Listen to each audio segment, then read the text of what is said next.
एक दिन गौतम बुद्ध अपने शिष्यों के साथ एकदम शांत बैठे हुए थे। उन्हें इस प्रकार बैठे हुए देख शिष्य चिंतित हुए कि कहीं वह अस्वस्थ तो नहीं है।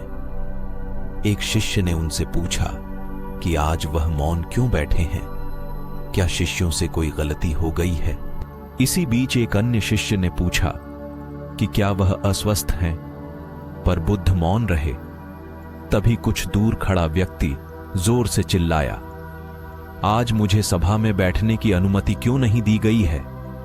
बुद्ध आंखें बंद करके ध्यान मग्न हो गए। वह व्यक्ति फिर से चिल्लाया, मुझे प्रवेश की अनुमति क्यों नहीं मिली। इसी बीच एक उदार शिष्य ने उसका पक्ष लेते हुए कहा कि उसे सभा में आने की अनुमति प्रदान की जाए। बुद्ध ने आंखें खोलीं और बोले, नहीं, वह अछूत है, उसे आज्ञा नहीं दी जा सकती। यह सुनकर शिष्यों को बड़ा आश्चर्य हुआ। बुद्ध उनके मन का भाव समझ गए और बोले, हां, वह अछूत है।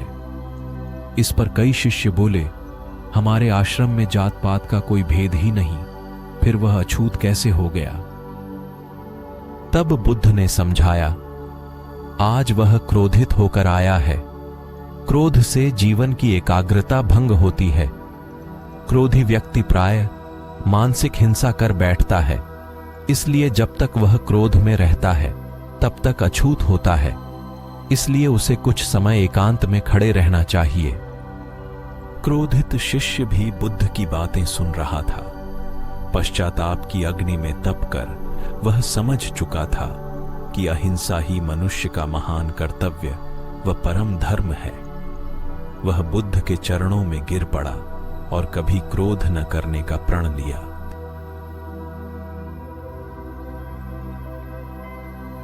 शिक्षा आशय यह है कि क्रोध के कारण व्यक्ति अनर्थ कर बैठता है और पश्चाताप उसे बाद में होता है, जिसका कोई लाभ नहीं मिलता। इसलिए हमें क्रोध नहीं करना चाहिए। असल मायने में क्रोधित व्यक्ति अछूत हो जाता है और उसे अकेला छोड़ देना चाहिए।